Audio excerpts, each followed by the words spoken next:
അപ്പോൾ നമുക്കിന്ന് നല്ല അടിപൊളി ഒരു 200 ഗ്രാം പ്രോൺസ് ഞാൻ വൃത്തിയാക്കി വെച്ചിട്ടുണ്ട്. അതുകൊണ്ട് ഒരു മപ്പാസ് ഉണ്ടാക്കാൻ പോവാണ്. മുരിങ്ങയ്ക്കയും മാങ്ങയും കൂടെ ഇട്ടിട്ട്. അപ്പോൾ അതിന് വേണ്ടി ഞാൻ എടുത്തേക്കുന്നത് വന്നിട്ട് പകുതി മുരിങ്ങയ്ക്ക എടുത്ത് അതിനെ രണ്ടായിട്ട് കട്ട് ചെയ്ത് വീണ്ടും അതിനെ ഒന്നിനെ രണ്ടായിട്ട് കട്ട് ചെയ്തിട്ടുണ്ട്. പീസ് ഇങ്ങനെ രണ്ടായിട്ട് വന്നിട്ട് അങ്ങനെ.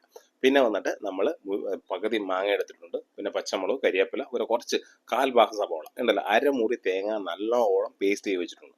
പിന്നെ ഇതിൻ്റെ മസാല എന്തൊക്കെയാണെന്ന് പറഞ്ഞു കഴിഞ്ഞാൽ കുറച്ച് മഞ്ഞൾപ്പൊടി, പിന്നെ ഹാഫ് ടീസ്പൂണാണ് മുളക് പൊടി, ഹാഫ് ടീസ്പൂൺ വന്നിട്ട് മല്ലിപ്പൊടി. അപ്പം ഞാൻ എടുത്തിരിക്കുന്ന വെറും 200 ഗ്രാമിനുള്ള ഫിഷാണ്. അപ്പോൾ സ്പൈസി കുറച്ചിട്ടുള്ള ഡിഷാണ് കേട്ടോ. വളരെ സ്പൈസി. പിന്നെ സ്പൈസി കുറവുള്ളവർക്ക് നല്ല ഓപ്ഷനാണ്.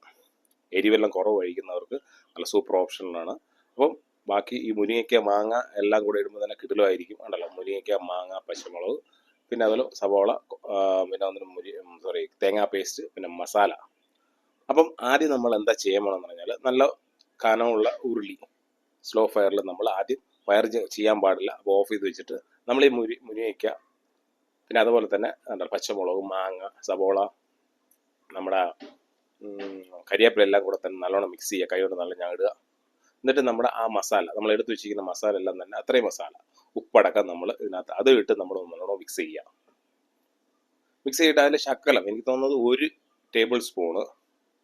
ടീസ്പൂൺ അല്ലെങ്കിൽ 1.5 ടീസ്പൂൺ വെളിച്ചെണ്ണ ഒഴിക്കേണ്ട ആവശ്യമില്ല കേട്ടോ. പിന്നെ എണ്ണ വേണ്ടാത്തവർക്ക് ഇത് നല്ലൊരു ഓപ്ഷനാണ്. ഇങ്ങനെ മിക്സ് ചെയ്യുക, വെള്ളം ഒഴിക്കുക, ആവശ്യത്തിന് നമ്മൾ കുക്ക് ചെയ്യുക.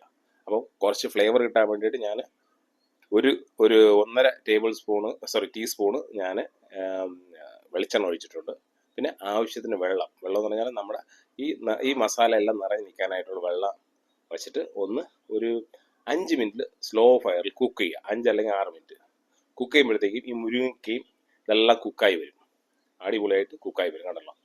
ഞാനത് കാണിച്ചു തരാം. ഒരു 8 മിനിറ്റ് നല്ല ഈ മസാലയൊക്കെ പിടിച്ച് മസാലയൊക്കെ കിടന്നിട്ട് അതാണ് മുരിങ്ങയ്ക്കയും മാങ്ങയും നല്ല കുക്കായിട്ടുണ്ട്. അപ്പം നമ്മൾ എന്ത് ചെയ്യണം എന്ന് പറഞ്ഞാൽ ഒരു തക്കാളി 4ആയിട്ട് ഇട്ടിട്ട് ആ സമയത്ത് തന്നെ നമ്മുടെ പ്രോൺസും കൂടെ ഞാൻ ഇടുകയാണ്. പ്രോൺസ് കൂടെ ഇട്ടിട്ട് അപ്പം തന്നെ ഞാൻ തേങ്ങാ പേസ്റ്റ് ഞാൻ ഫ്രൈ ചെയ്ത് അരമുറി തേങ്ങ നല്ലോണം പേസ്റ്റ് ചെയ്തിട്ടുണ്ട്. അതിൻ്റെ വെറും 2 സ്പൂൺ മാത്രമേ ഞാൻ എടുക്കുന്നുള്ളൂ. മനസ്സിലായി? 2 സ്പൂൺ എടുത്ത് കഴിഞ്ഞാൽ നല്ല ടേസ്റ്റ് വരുള്ളൂ. വേണമെന്നുണ്ടെങ്കിൽ ശകലം കൂടെ ചേർത്ത് ഗ്രേവി കൂടുതൽ കിട്ടും, പക്ഷേ ടേസ്റ്റ് വരില്ല. അത്രയും ഫ്ലേവർ മനസ്സിലായി. അപ്പം ആ ഫിഷിനുള്ള അത്രയും ക്വാണ്ടിറ്റിക്കുള്ള തേങ്ങാ പേസ്റ്റാണ് നമ്മൾ ചേർക്കുന്നത്. 2 ടേബിൾ സ്പൂൺ തേങ്ങാ പേസ്റ്റാണ് ഞാൻ ചേർക്കാൻ പോണത്. അപ്പം എനിക്ക് ഒത്തിരി നമ്മുടെ തേങ്ങ 1/4 മുറി കൊണ്ട് അരയ്ക്കാൻ പറ്റില്ല. അപ്പം അത്രയും പേസ്റ്റ് വേണമെന്നുള്ളതാണ് അരമുറി ഞാൻ എടുത്തത്.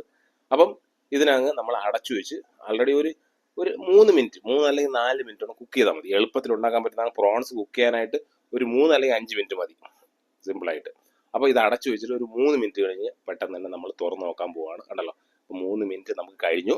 അപ്പം അതിനെ തുറന്ന് നോക്കാൻ പോവുകയാണ് കണ്ടല്ലോ. അടിപൊളിയായിട്ട് തിളച്ച് കിടിലമായിട്ട് വന്നിട്ടുണ്ട്. അപ്പം ഉപ്പ് ആവശ്യമുള്ളവർക്ക് ഉപ്പ് വേണമെങ്കിൽ ഇടാം. പിന്നെ അതുപോലെ തന്നെ നമ്മുടെ ബാക്കിയുള്ള കാര്യങ്ങളുണ്ട്. നമ്മുടെ പിന്നെ ആവശ്യമുള്ളവർക്ക് ഇപ്പം ഞാൻ കുറച്ച് തടുക്ക അടിച്ചിടാൻ പോവാണ്. തടുക്ക എന്ന് പറഞ്ഞാൽ നമ്മുടെ കരിവേപ്പില, പിന്നെ വന്നിട്ട് നമ്മുടെ ഉലുവ, പിന്നെ കടുക്, പിന്നെ ഉണക്കമുളക്. അപ്പോൾ ഇത്രയും കൊണ്ട് നമ്മൾ കുറച്ച് വെളിച്ചെണ്ണയിൽ, ശകല വെളിച്ചെണ്ണയിൽ നമ്മൾ ഉലുവ ഇട്ടതിന് ശേഷം നമ്മൾ കരിവേപ്പില, ഉണക്കമുളകെല്ലാം ഇട്ട് നമ്മൾ തടുക്ക അടിക്കാൻ പോവുകയാണ്. തടുക്ക അടിച്ചിട്ട് നമ്മൾ അത് നമ്മുടെ ഇതിലോട്ട് ഒഴിക്കുകയാണ്. നമ്മുടെ കറിയിലോട്ട് ഒഴിക്കുമ്പോൾ തന്നെ കിടിലമായിട്ടുള്ളൊരു കറി റെഡിയാണ്. അപ്പോൾ ഇങ്ങനെ നല്ലോണം നമ്മുടെ ചൂടാവണം. അപ്പോൾ ചൂടായി കഴിഞ്ഞിട്ട് നമ്മൾ ബാക്കിയുള്ള കരിവേപ്പിലയും കൂടെ ഇട്ടിട്ട് നമ്മളത് സെറ്റ് ചെയ്യുന്നല്ല, അതിൻ്റെ ആ കറിയിൽ തന്നെ നമ്മൾ ആ ഒരു കടുക് താളിച്ചിട്ട് നമ്മൾ ആ കറിയിൽ ഒഴിക്കും. അപ്പം നല്ല ടേസ്റ്റ് വരും. കടുക് താളിക്കാതെ നമുക്ക് യൂസ് ചെയ്യാം. എണ്ണ കുറവുള്ളവർക്കാണെങ്കിൽ എണ്ണ കുറവായിട്ട് യൂസ് ചെയ്യാം കണ്ടല്ലോ. അപ്പം അടിപൊളിയായിട്ട് അങ്ങ് ഒഴിച്ചിട്ടുണ്ട്. അപ്പോൾ എന്തായാലും കിടിലമായിട്ടുള്ള കറി നമുക്ക് സൂപ്പറായിട്ട് ചോറിൻ്റെ കൂടെയും രസത്തിൻ്റെ കൂടെ, ചോറ് മാത്രമാണെങ്കിൽ കിടിലമായിട്ടിരിക്കും, സൂപ്പറായിരിക്കും. ഒരു സ്പൈസി കുറച്ചുള്ളവർക്ക് കിടിലം ഓപ്ഷനാണ്. അപ്പോൾ എന്തായാലും വീട്ടിൽ ട്രൈ ചെയ്യുക.